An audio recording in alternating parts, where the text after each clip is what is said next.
ओम नमः शिवाय, हर हर महादेव। दोस्तों, शिव महापुराण के इस अध्याय में हम चर्चा करेंगे पार्थिव पूजा की महिमा, शिव नैवेद्य भक्षण के विषय में निर्णय तथा बिल्व के महात्म्य, कौन सी मनोकामना के लिए कितने पार्थिव लिंगों की पूजा करनी चाहिए, शिव नाम जप तथा भस्म धारण की महिमा, त्रिपुंड के देवता और स्थान आदि का प्रतिपादन, उसके बाद रुद्राक्ष धारण की महिमा तथा उसके विविध भेदों के वर्णन के बारे में चर्चा करेंगे। तो वीडियो में अंत तक बने रहे। और शिव महापुराण के पहले का अध्याय आपने नहीं सुना है अभी तक, तो शिव महापुराण का एक प्लेलिस्ट मैंने आप सबके लिए बना रखा है, तो प्लेलिस्ट में जाकर के आप पहले के अध्याय सुन सकते हैं। अब आगे, तदनंतर ऋषियों के पूछने पर किस कामना की पूर्ति के लिए कितने पार्थिव लिंग की पूजा करनी चाहिए, इस विषय का वर्णन करके सूत जी बोले, महर्षियों, पार्थिव लिंगों की पूजा कोटि कोटि यज्ञों का फल देने वाली है। कलयुग में लोगों के लिए शिवलिंग पूजन जैसा श्रेष्ठ दिखाई देता है, वैसा दूसरा कोई साधन नहीं है। यह समस्त शास्त्रों का निश्चित सिद्धांत है। शिवलिंग भोग और मोक्ष देने वाला है। लिंग 3 प्रकार के कहे गए हैं, उत्तम, मध्यम और अधम। जो 4 अंगुल ऊंचा और देखने में सुंदर हो तथा वेदी से युक्त हो, उस शिवलिंग को शास्त्रज्ञ महर्षियों ने उत्तम कहा है। उससे आधा मध्यम और उससे आधा अधम माना गया है।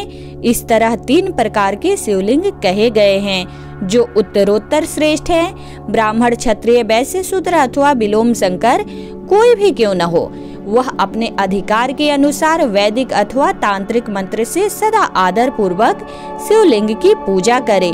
ब्राह्मणों, महर्षियों, अधिक कहने से क्या लाभ। शिवलिंग का पूजन करने में स्त्रियों का तथा अन्य सब लोगों का भी अधिकार है। द्विजों के लिए वैदिक पद्धति से ही शिवलिंग की पूजा करना श्रेष्ठ है, परंतु अन्य लोगों के लिए वैदिक मार्ग से पूजा करने की सम्मति नहीं है। वेदज्ञ द्विजों को वैदिक मार्ग से ही पूजन करना चाहिए, अन्य मार्ग से नहीं। यह भगवान शिव का कथन है। दधीची और गौतम आदि के शाप से जिनका चित्त दग्ध हो गया है, उन द्विजों की वैदिक कर्म में श्रद्धा नहीं होती। जो मनुष्य वेदों तथा स्मृतियों में कहे हुए सत्कर्मों की अवहेलना करके दूसरे कर्म को करने लगता है, उसका मनोरथ कभी सफल नहीं होता।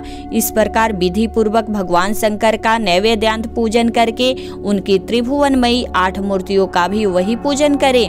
पृथ्वी, जल, अग्नि, वायु, आकाश, सूर्य, चंद्रमा तथा यजमान, ये भगवान शंकर की 8 मूर्तियां कही गई हैं। इन मूर्तियों के साथ सर्व, भव, रुद्र, उग्र, भीम, ईश्वर, महादेव तथा पशुपति, इन नामों की भी अर्चना करे। तदनंतर चंदन, अक्षत और बिल्व पत्र लेकर वहां ईशान आदि के कर्म से भगवान शिव के परिवार का उत्तम भक्ति भाव से पूजन करे।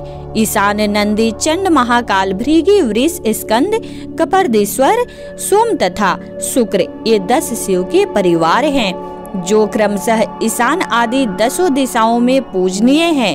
तत्पश्चात भगवान शिव के समक्ष वीरभद्र का और पीछे कीर्ति मुख का पूजन करके विधि पूर्वक 11 रुद्रों की भी पूजा करे। इसके बाद पंचाक्षर मंत्र का जप करके शतरुद्रीय स्तोत्र का, नाना प्रकार की स्तुतियों का तथा शिव पंचांग का पाठ करे। तत्पश्चात परिक्रमा और नमस्कार करके शिवलिंग का विसर्जन करे। इस प्रकार मैंने शिव पूजन की संपूर्ण विधि का आदर पूर्वक वर्णन किया। रात्रि में देव कार्य को सदा उत्तराभिमुख होकर ही करना चाहिए। इसी प्रकार शिव पूजन का भी पवित्र भाव से सदा उत्तराभिमुख होकर ही करना उचित है। जहाँ शिवलिंग स्थापित हो, उससे पूर्व दिशा का आश्रय लेकर नहीं बैठना या खड़ा होना चाहिए, क्योंकि वह दिशा भगवान शिव के आगे या सामने पड़ती है। इष्ट देव का सामना रोकना ठीक नहीं है। शिवलिंग से उत्तर दिशा में भी न बैठे, क्योंकि उधर भगवान शंकर का वामांग है, जिसमें शक्ति स्वरूपा देवी उमा विराजमान है। पूजक को शिवलिंग से पश्चिम दिशा में भी नहीं बैठना चाहिए, क्योंकि वह आराध्य देव का पृष्ठभाग है। पीछे की ओर से पूजा करना उचित नहीं है, अतः अवशिष्ट दक्षिण दिशा ही ग्राह्य है, उसी का आश्रय लेना चाहिए। तात्पर्य यह कि शिवलिंग से दक्षिण दिशा में उत्तराभिमुख होकर बैठे और पूजा करे। विद्वान पुरुष को चाहिए कि वह भस्म का त्रिपुंड लगाकर, रुद्राक्ष की माला लेकर तथा बिल्व पत्र का संग्रह करके ही भगवान शंकर की पूजा करे, इसके बिना नहीं। मुनिवरों, शिव पूजन आरंभ करते समय यदि भस्म न मिले तो मिट्टी से भी ललाट में त्रिपुंड अवश्य कर लेना चाहिए। ऋषि बोले, मुने, हमने पहले से यह बात सुन रखी है, भगवान शिव का नैवेद्य नहीं ग्रहण करना चाहिए। इस विषय में शास्त्र का निर्णय क्या है, यह बताइए। साथ ही बिल्व का महात्म्य भी प्रकट कीजिए।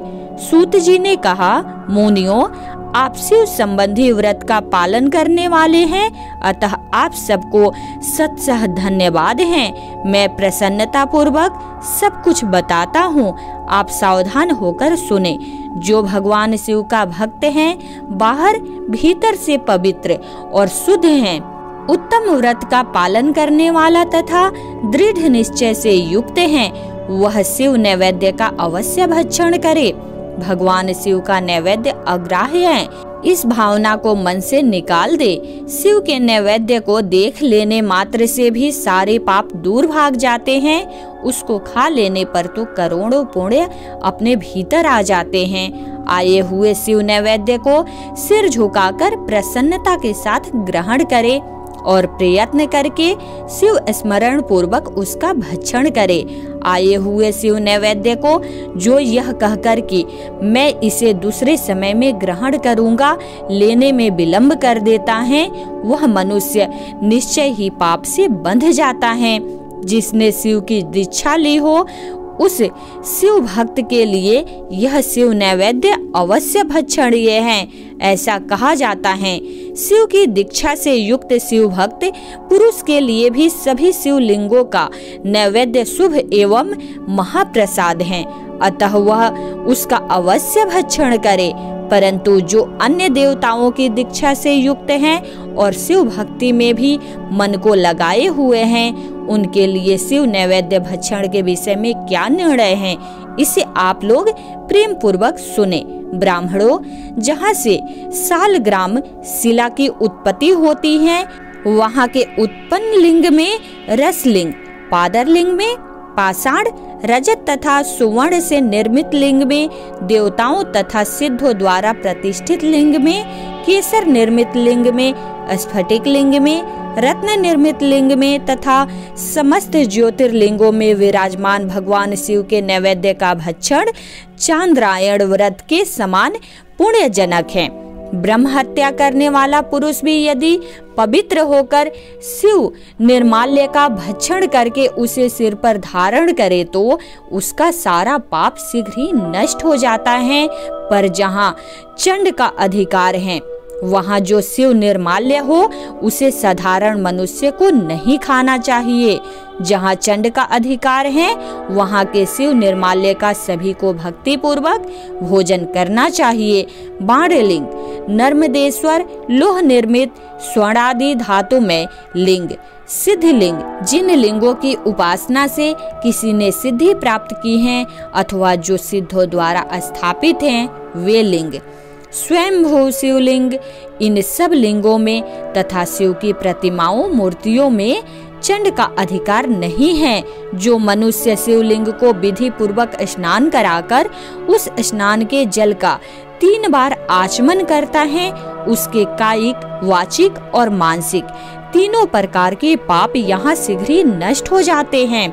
जो शिव नैवेद्य पत्र, पुष्प, फल और जल अग्राह्य है, वह सब भी सालग्राम शिला के स्पर्श से पवित्र ग्रहण के योग्य हो जाता है।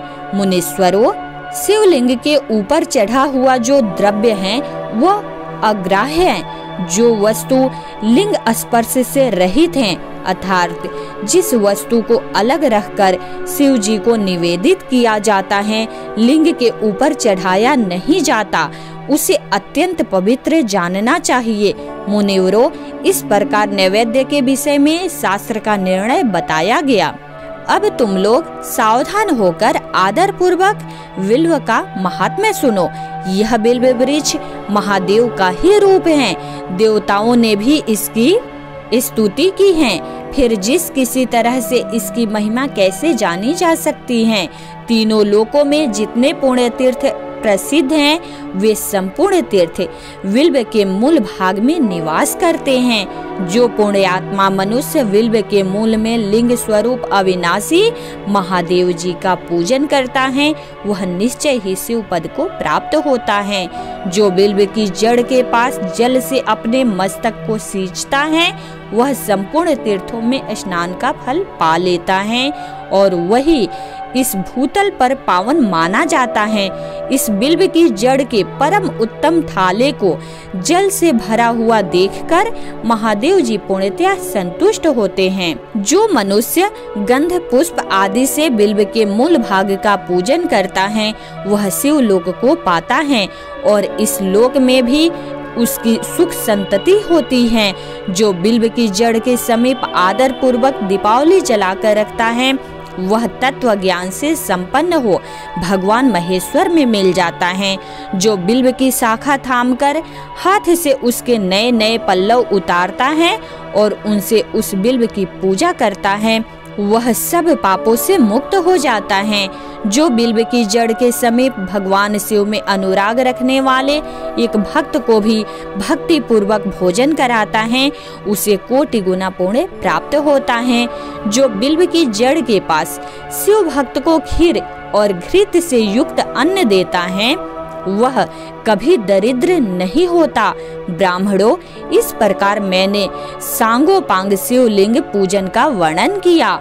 यह प्रवृत्ति मार्गी तथा निवृत्ति मार्गी पूजकों के भेद से दो प्रकार का होता है। प्रवृत्ति मार्गी लोगों के लिए पीठ पूजा इस भूतल पर संपूर्ण अभीष्ट वस्तुओं को देने वाली होती है।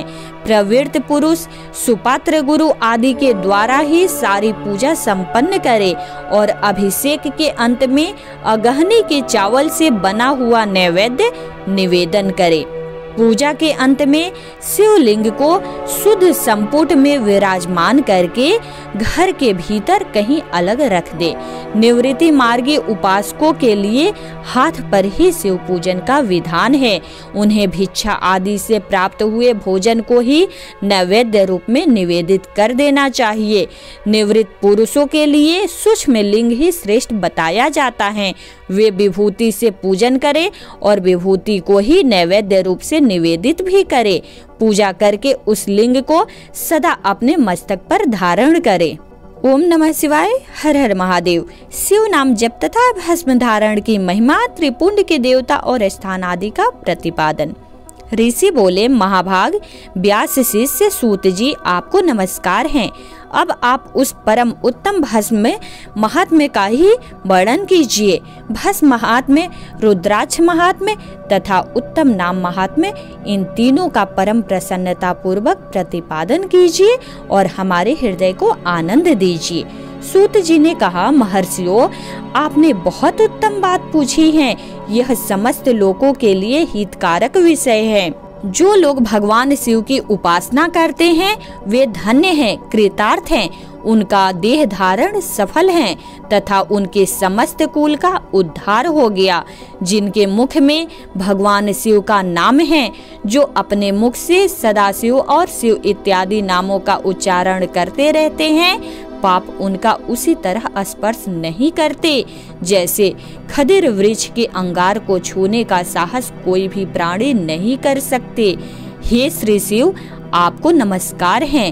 श्री शिवाय नमस्तुभ्यम।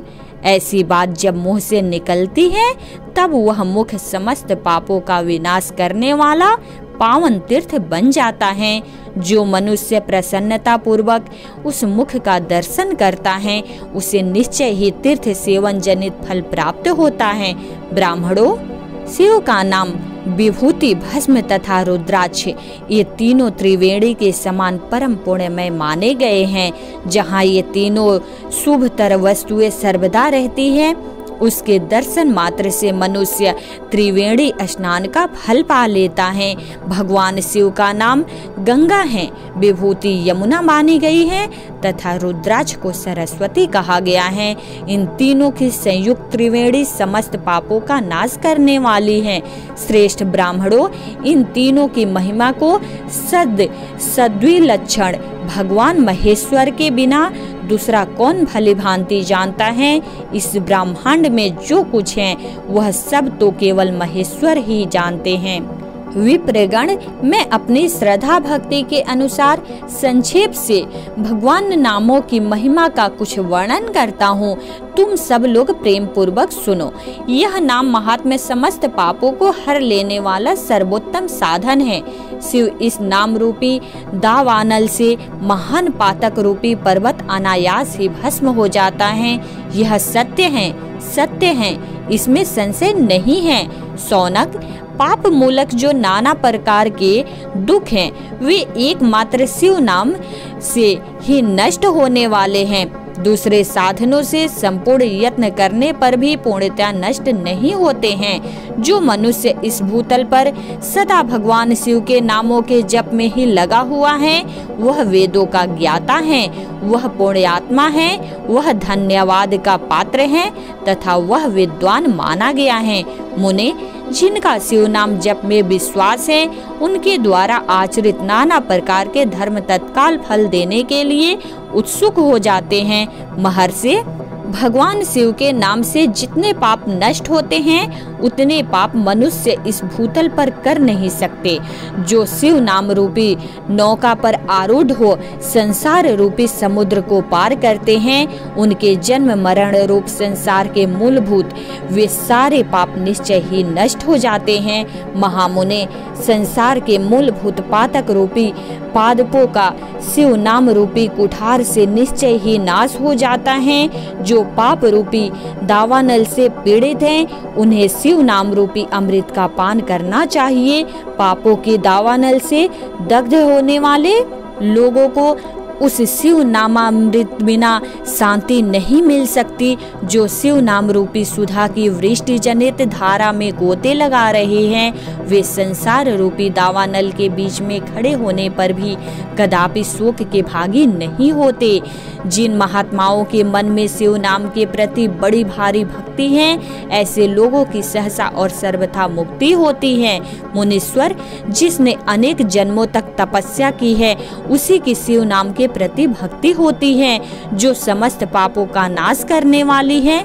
जिसके मन में भगवान शिव के नाम के प्रति कभी खंडित न होने वाली और साधारण भक्ति प्रकट हुई है, उसी के लिए मोक्ष सुलभ है। यह मेरा मत है। जो अनेक पाप करके भी भगवान शिव के नाम जप में आदर पूर्वक लग गया है, वह समस्त पापों से मुक्त हो ही जाता है, इसमें संशय नहीं है। जैसे वन में दावानल से दग्ध हुए वृक्ष भस्म हो जाते हैं, उसी प्रकार शिव नाम रूपी दावानल से दग्ध होकर उस समय तक के सारे पाप भस्म हो जाते हैं। सौनक, जिसके अंग नित्य भस्म लगाने से पवित्र हो गए हैं तथा जो शिव नाम जप का आदर करने लगा है, वह घोर संसार सागर को भी पार कर ही लेता है। संपूर्ण वेदों का अवलोकन करके पूर्ववर्ती महर्षियों ने यही निश्चित किया है कि भगवान शिव के नाम का जप संसार सागर को पार करने के लिए सर्वोत्तम उपाय है। मुनिवरों, अधिक कहने से क्या लाभ। मैं शिव नाम के सर्व पापापहारी महात्म्य का एक ही श्लोक में वर्णन करता हूँ। भगवान शंकर के एक नाम में भी पाप हरण की जितनी शक्ति है, उतना पातक मनुष्य कभी कर ही नहीं सकता। मुने, पूर्व काल में महापापी राजा इंद्रद्युम्न ने शिव नाम के प्रभाव से ही उत्तम सद्गति प्राप्त की थी। इसी तरह कोई ब्राह्मणी युवती भी हो जो बहुत पाप कर चुकी थी, शिव नाम के प्रभाव से ही उत्तम गति को प्राप्त हुई। द्विजवरों, इस प्रकार मैंने तुमसे भगवान नाम के उत्तम महात्म्य का वर्णन किया है। अब तुम भस्म का महात्म्य सुनो, जो समस्त पावन वस्तुओं को भी पावन करने वाला है। महर्षियों, भस्म संपूर्ण मंगलों को देने वाला, तथा उत्तम है उसके 2 भेद बताए गए हैं। उन भेदों का भी मैं वर्णन करता हूँ, सावधान होकर सुनो। एक को महाभस्म जानना चाहिए और दूसरे को स्वल्प भस्म। महाभस्म के भी अनेक भेद हैं। वह 3 प्रकार का कहा गया है, स्रोत, स्मार्त और लौकिक। स्वल्प भस्म के भी बहुत से भेदों का वर्णन किया गया है। स्रोत और स्मार्त भस्म को केवल द्विजकों के ही उपयोग में आने के योग्य कहा गया है। तीसरा जो लौकिक भस्म है वह अन्य सब लोगों के लिए भी उपयोग में आ सकता है। श्रेष्ठ महर्षियों ने यह बताया है कि द्विजों को वैदिक मंत्र के उच्चारण पूर्वक भस्म धारण करना चाहिए। दूसरे लोगों के लिए बिना मंत्र के ही केवल धारण करने का विधान है। जले हुए गोबर से प्रकट होने वाला भस्म आग्नेय कहलाता है। महामुने वह भी त्रिपुंड का द्रव्य है, ऐसा कहा गया है। अग्निहोत्र से उत्पन्न हुए भस्म का भी मनीषी पुरुषों को संग्रह करना चाहिए। अन्य यज्ञ से प्रकट हुआ भस्म ही त्रिपुंड धारण के काम में आ सकता है। जाबालोपनिषद में आए हुए अग्नि इत्यादि 7 मंत्रों द्वारा जल मिश्रित भस्म से धूलन, विभिन्न अंगों में मर्दन या लेपन करना चाहिए। महर्षि जाबाली ने सभी वर्णों और आश्रमों के लिए मंत्र से या बिना मंत्र के भी आदर पूर्वक भस्म से त्रिपुंड लगाने की आवश्यकता बताई है। समस्त अंगों में सजल भस्म को मलना अथवा विभिन्न अंगों में तिरछा त्रिपुंड लगाना, इन कार्यों को मोक्षार्थी पुरुष प्रमाद से भी न छोड़े, ऐसा श्रुति का आदेश है। भगवान शिव और विष्णु ने भी 13 त्रिपुंड धारण किया है। अन्य देवियों सहित भगवती उमा और लक्ष्मी देवियों ने भी वाणी द्वारा इसकी प्रशंसा की है। ब्राह्मणों, क्षत्रियों, वैश्यों, शूद्रों, वर्णशंकरों तथा जाति भ्रष्ट पुरुषों ने भी उद्धूलन एवं त्रिपुंड के रूप में भस्म धारण किया है। इसके पश्चात भस्म धारण तथा त्रिपुंड की महिमा एवं विधि बताकर सूत जी ने फिर कहा, महर्षियों, इस प्रकार मैंने संक्षेप में त्रिपुंड का महात्म्य बताया है। यह समस्त प्राणियों के लिए गोपनीय रहस्य है, अतः तुम्हें भी इसे गुप्त ही रखना चाहिए।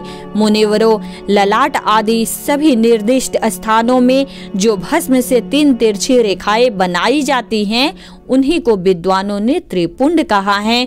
भौहों के मध्य भाग से लेकर जहाँ तक भौहों का अंत है, उतना ही बड़ा त्रिपुंड ललाट में धारण करना चाहिए। मध्यमा और अनामिका अंगुली से 2 रेखाएं करके बीच में अंगुष्ठ द्वारा प्रतिलोम भाव से की गई रेखा त्रिपुंड कहलाती है, अथवा बीच की 3 अंगुलियों से भस्म लेकर यत्न पूर्वक भक्ति भाव से ललाट में त्रिपुंड धारण करे। त्रिपुंड अत्यंत उत्तम तथा भोग और मोक्ष को देने वाला है। त्रिपुंड की 3 रेखाओं में से प्रत्येक के 9 देवता हैं, जो सभी अंगों में स्थित हैं। मैं उनका परिचय देता हूँ, सावधान होकर सुनो। मुनिवरों, प्रणव का प्रथम अक्षर अकार, ग्राहपत्य अग्नि, पृथ्वी धर्म, रजोगुण ऋग्वेद, क्रिया शक्ति प्रातः सवन तथा महादेव ये त्रिपुंड की प्रथम रेखा के 9 देवता हैं। यह बात शिव दीक्षा परायण पुरुषों को अच्छी तरह समझ लेना चाहिए। प्रणव का दूसरा अक्षर उकार, दक्षिणाग्नि, आकाश, सत्य गुण, यजुर्वेद, मध्य दिन, सवन, यच्छा शक्ति, अंतरात्मा तथा महेश्वर ये दूसरी रेखा के 9 देवता हैं। प्रणव का तीसरा अक्षर मकार, आहवनीय, अग्नि, परमात्मा, तमोगुण, द्युलोक, ज्ञान शक्ति, सामवेद, तृतीय सवन तथा शिव ये तीसरी रेखा के 9 देवता हैं। इस प्रकार स्थान देवताओं को उत्तम भक्ति भाव से नित्य नमस्कार करके स्नान आदि से शुद्ध हुआ पुरुष यदि त्रिपुंड धारण करे तो भोग और मोक्ष को भी प्राप्त कर लेता है। मुनीश्वर, ये संपूर्ण अंगों में स्थान देवता बताए गए हैं। अब उनके संबंधी स्थान बताता हूँ, भक्ति पूर्वक सुनो। 32, 16, 8 अथवा 5 स्थानों में त्रिपुंड का न्यास करे।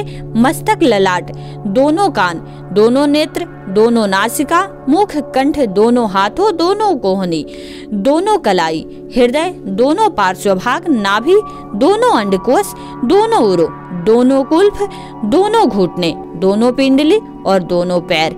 ये 32 उत्तम स्थान हैं। इनमें क्रमशः अग्नि, जल, पृथ्वी, वायु, 10 दिक् प्रदेश, 10 दिक्पाल तथा 8 वसुओं का निवास है। धर, ध्रुव, सोम, आप, अनिल, अनल, प्रत्युष और प्रभास, ये 8 वसु कहे गए हैं। इन सब का नाम मात्र लेकर इनके स्थानों में विद्वान पुरुष त्रिपुंड धारण करे अथवा एकाग्र चित्त हो 16 स्थान में ही त्रिपुंड धारण करे। मस्तक, ललाट, कंठ, दोनों कंधों, दोनों भुजाओं, दोनों कोहनियों तथा दोनों कलाइयों में, हृदय में, नाभि में, दोनों पसलियों में तथा पृष्ठ भाग में त्रिपुंड लगाकर वहां दोनों अश्विनी कुमारों का, शिव, शक्ति, रुद्र, ईश तथा नारद का और वामा आदि 9 शक्तियों का पूजन करे।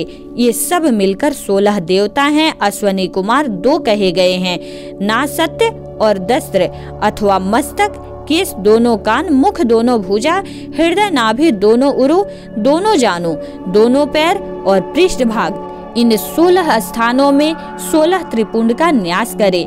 मस्तक में शिव, केस में चंद्रमा, दोनों कानों में रुद्र और ब्रह्मा, मुख में विघ्नराज गणेश, दोनों भुजाओं में विष्णु और लक्ष्मी, हृदय में शंभु, नाभि में प्रजापति और उरुओं में नाग और नाग कन्याएं, दोनों घुटनों में ऋषि कन्याएं, दोनों पैरों में समुद्र तथा विशाल पृष्ठभाग में संपूर्ण तीर्थ देवता रूप से विराजमान हैं। इस प्रकार 16 स्थानों का परिचय दिया गया। अब 8 स्थान बताए जाते हैं। गुहा स्थान, ललाट, परम उत्तम, कर्ण युगल, दोनों कंधे, हृदय और नाभि, ये 8 स्थान हैं। इनमें ब्रह्मा तथा सप्तर्षि हैं।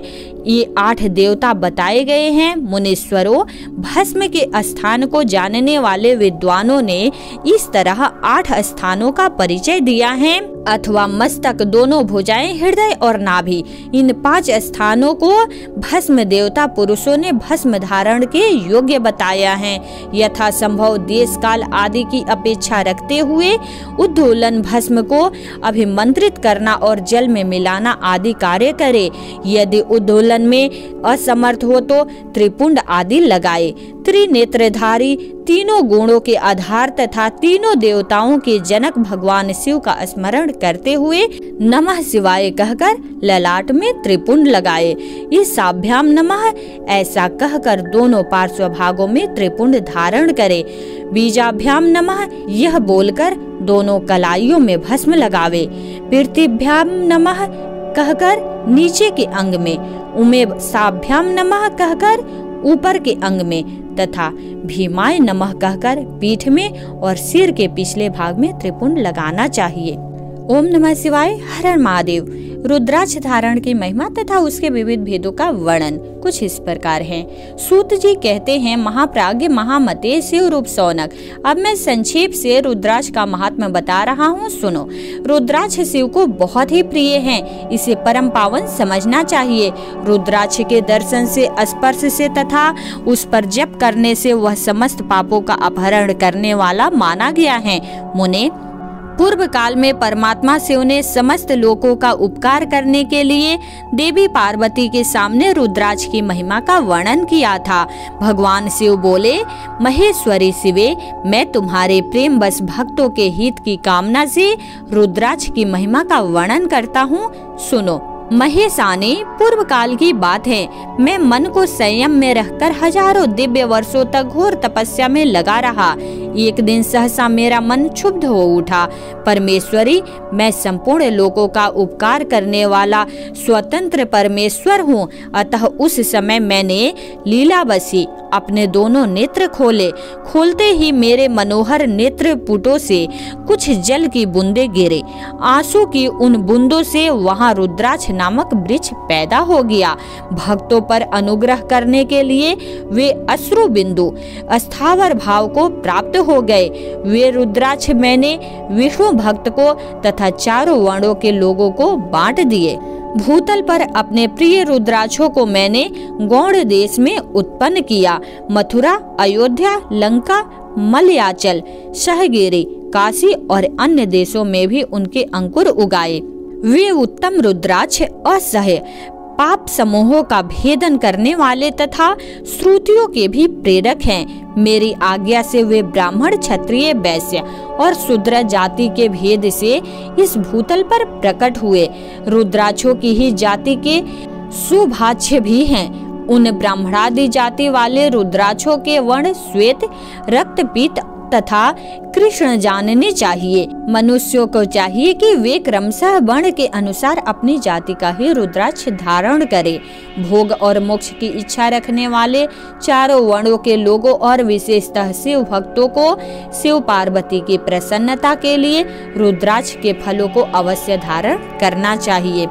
आंवले के फल के बराबर जो रुद्राक्ष हो वह श्रेष्ठ बताया गया है। जो बेर के फल के बराबर हो उससे मध्यम श्रेणी का कहा गया है, और जो चने के बराबर हो उसकी गणना निम्न कोटि में की गई है। अब इसकी उत्तमता को परखने की यह दूसरी उत्तम प्रक्रिया बताई जाती है। इसे बताने का उद्देश्य है भक्तों की हित कामना। पार्वती, तुम भली भांति प्रेम पूर्वक इस विषय को सुनो। महेश्वरी, जो रुद्राक्ष बेर के फल के बराबर होता है वह उतना छोटा होने पर भी लोक में उत्तम फल देने वाला तथा सुख सौभाग्य की वृद्धि करने वाला होता है। जो रुद्राक्ष आंवले के फल के बराबर होता है वह समस्त अरिष्टों का विनाश करने वाला होता है, तथा जो गुंजा फल के समान बहुत छोटा होता है वह संपूर्ण मनोरथों और फलों की सिद्धि करने वाला है। रुद्राक्ष जैसे जैसे छोटा होता है वैसे ही वैसे अधिक फल देने वाला होता है। एक एक बड़े रुद्राक्ष से एक एक छोटे रुद्राक्ष को विद्वानों ने 10 गुना अधिक फल देने वाला बताया है। पापों का नाश करने के लिए रुद्राक्ष धारण करना आवश्यक बताया गया है। वह निश्चय ही संपूर्ण अभीष्ट मनोरथों का साधक है, अतः अवश्य ही उसे धारण करना चाहिए। परमेश्वरी, लोक में मंगलमय रुद्राक्ष जैसा फल देने वाला देखा जाता है वैसी फलदायिनी दूसरी कोई और माला नहीं दिखाई देती। देवी, समान आकार प्रकार वाले चिकने मजबूत स्थूल कंठ के युक्त उभरे हुए छोटे छोटे दानों वाले और सुंदर रुद्राक्ष अभिलषित पदार्थों के दाता तथा सदैव भोग और मोक्ष देने वाले हैं। जिसे कीड़ों ने दूषित कर दिया हो, जो टूटा फूटा हो, जिसमें उभरे हुए दाने न हो, जो वर्ण युक्त हो तथा जो पूरा पूरा गोल न हो, इन 5 प्रकार के रुद्राक्षों को त्याग देना चाहिए। जिस रुद्राक्ष में अपने आप ही डोरा पिरोने के योग्य छिद्र हो गया हो वही यहाँ उत्तम माना गया है। जिसमें मनुष्य के प्रयत्न से छेद किया जाता है वह मध्यम श्रेणी का होता है। रुद्राक्ष धारण बड़े बड़े पातकों का नाश करने वाला है। इस जगत में 1100 रुद्राक्ष धारण करके मनुष्य जिस फल को पाता है उसका वर्णन सैकड़ों वर्षों में भी नहीं किया जा सकता। भक्तिमान पुरुष 550 रुद्राक्ष के दानों का सुंदर मुकुट बना ले और उसे सिर पर धारण करे। 360 दानों के लंबे सूत्र में पिरोकर एक हार बना ले। वैसे वैसे 3 हार बनाकर भक्ति परायण पुरुष उनका यज्ञोपवीत तैयार करे और उसे यथा स्थान धारण किए रहे। इसके बाद किस अंग में कितने रुद्राक्ष धारण करने चाहिए यह बताकर सूत जी बोले, महर्षियों, सिर पर ईशान मंत्र से, कान में तत्पुरुष मंत्र से तथा गले में और हृदय में अघोर मंत्र से रुद्राक्ष धारण करना चाहिए। विद्वान पुरुष दोनों हाथों में अघोर बीज मंत्र से रुद्राक्ष धारण करे। उदर पर वामदेव मंत्र से 15 रुद्राक्षों द्वारा गुथी हुई माला धारण करे अथवा अंगों सहित प्रणव का 5 बार जप करके रुद्राक्ष की 3, 5 और 7 मालाएं धारण करे अथवा मूल मंत्र नमः शिवाय से ही समस्त रुद्राक्षों को धारण करे। रुद्राक्षधारी पुरुष अपने खान पान में मदिरा, मांस, लहसुन, प्याज, सहजन, लिसोड़ा आदि को त्याग दे। गिरिराज नंदिनी उमे श्वेत रुद्राक्ष केवल ब्राह्मणों को ही धारण करना चाहिए। गहरे लाल रंग का रुद्राक्ष क्षत्रियों के लिए हितकर बताया गया है। वैश्यों के लिए प्रतिदिन बारंबार पीले रुद्राक्ष को धारण करना आवश्यक है और शूद्रों को काले रंग का रुद्राक्ष धारण करना चाहिए। यह वेदोक्त मार्ग है।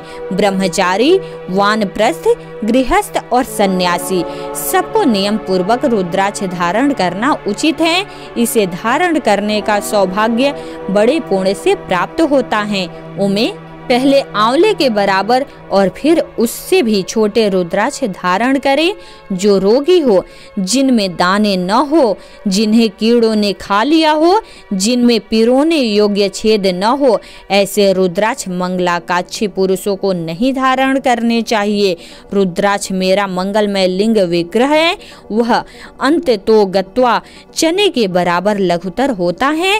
सूक्ष्म रुद्राक्ष को ही सदा प्रशस्त माना गया है। सभी आश्रमों, समस्त वर्णों, स्त्रियों और शूद्रों को भी भगवान शिव की आज्ञा के अनुसार सदैव रुद्राक्ष धारण करना चाहिए। यातियों के लिए प्रणव के उच्चारण पूर्वक रुद्राक्ष धारण का विधान है। जिसके ललाट में त्रिपुंड लगा हो और सभी अंग रुद्राक्ष से विभूषित हो तथा जो मृत्युंजय मंत्र का जप कर रहा हो, उसका दर्शन करने से साक्षात रुद्र के दर्शन का फल प्राप्त होता है। पार्वती, रुद्राक्ष अनेक प्रकार के बताए गए हैं। मैं उनके भेदों का वर्णन करता हूँ। वे भेद भोग और मोक्ष रूप फल देने वाले हैं। तुम उत्तम भक्ति भाव से उनका परिचय सुनो। एक मुख वाला रुद्राक्ष साक्षात शिव का स्वरूप है। वह भोग और मोक्ष रूपी फल प्रदान करता है। जहाँ रुद्राक्ष की पूजा होती है, वहाँ से लक्ष्मी दूर नहीं जाती। उस स्थान के सारे उपद्रव नष्ट हो जाते हैं तथा वहाँ रहने वाले लोगों की संपूर्ण कामनाएं पूर्ण होती हैं। दो मुख वाला रुद्राक्ष देव देवेश्वर कहा गया है। वह संपूर्ण कामनाओं और फलों को देने वाला है। तीन मुख वाला रुद्राक्ष सदा साक्षात साधन का फल देने वाला है। उसके प्रभाव से सारी विद्याएं प्रतिष्ठित होती हैं। चार मुख वाला रुद्राक्ष साक्षात ब्रह्म का रूप है। वह दर्शन और स्पर्श से शीघ्र ही धर्म, अर्थ, काम और मोक्ष इन चारों पुरुषार्थों को देने वाला है। पांच मुख वाला रुद्राक्ष साक्षात कालाग्नि रुद्र रूप है। वह सब कुछ करने में समर्थ है। सबको मुक्ति देने वाला तथा संपूर्ण मनोवांछित फल प्रदान करने वाला है। पंचमुख रुद्राक्ष समस्त पापों को दूर कर देता है। छह मुखों वाला रुद्राक्ष कार्तिकेय का स्वरूप है। यदि दाहिनी बाह में उसे धारण किया जाए तो धारण करने वाला मनुष्य ब्रह्म हत्या आदि पापों से मुक्त हो जाता है। इसमें संशय नहीं है।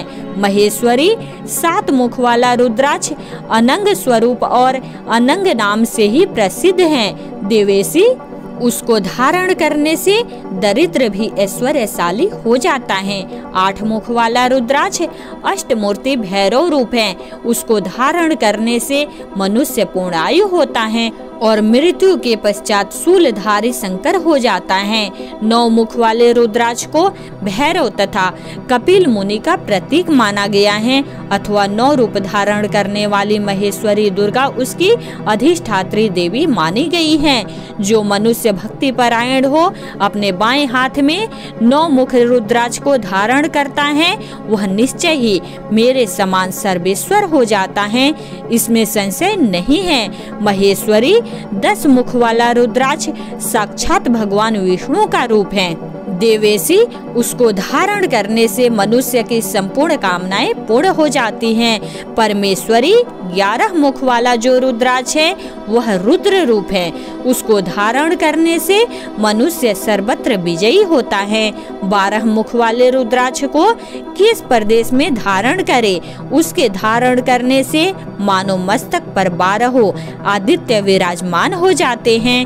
13 मुख वाला रुद्राक्ष विश्व देवों का स्वरूप है। उसको धारण करके मनुष्य संपूर्ण अभीष्टों को पाता तथा सौभाग्य और मंगल लाभ करता है। 14 मुख वाला जो रुद्राक्ष है वह परम शिव रूप है।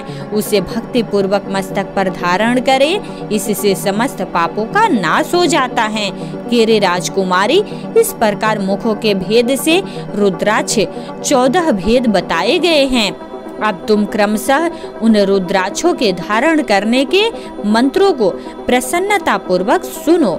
ओम ह्रीं नमः, ओम नमः, ओम क्लीं नमः, ओम ह्रीं नमः, ओम ह्रीं नमः, ओम ह्रीं ह्रूं नमः, ओम हुं नमः, ओम हुं नमः, ओम ह्रीं ह्रूं नमः, ओम ह्रीं नमः, ह्रीं ह्रूं नमः, ओम क्रौं छौं ह्रौं नमः, ओम ह्रीं नमः, ओम नमः। इन 14 मंत्रों द्वारा क्रमशः 1 से लेकर 14 मुख वाले रुद्राक्ष को धारण करने का विधान है। साधक को चाहिए कि वह निद्रा और आलस्य का त्याग करके श्रद्धा भक्ति से संपन्न हो। संपूर्ण मनोरथों की सिद्धि के लिए उक्त मंत्रों द्वारा उन रुद्राक्षों को धारण करे।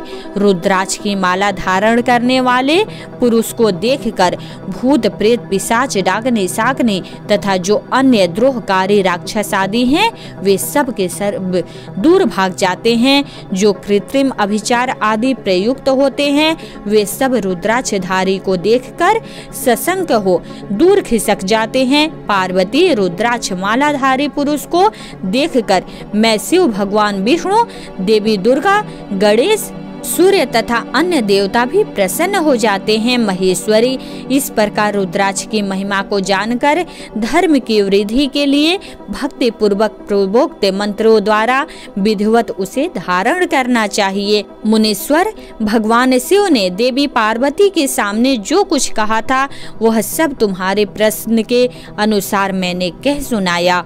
मुनीश्वरों, मैंने तुम्हारे समक्ष इस विद्येश्वर संहिता का वर्णन किया है। यह संहिता संपूर्ण सिद्धियों को देने वाली तथा भगवान शिव की आज्ञा से नित्य मोक्ष प्रदान करने वाली है। ओम नमः शिवाय, हर हर महादेव। दोस्तों, रुद्र संहिता प्रथम सृष्टि खंड के बारे में आगे के वीडियो में बात करेंगे। तो अगर आपने अब तक चैनल को सब्सक्राइब नहीं किया है तो प्लीज चैनल को सब्सक्राइब करके नोटिफिकेशन ऑल कर ले, ताकि आने वाले वीडियो की जानकारी सबसे पहले आपको हो सके और आप उसका लाभ उठा सके। ओम नमः शिवाय, हर हर महादेव।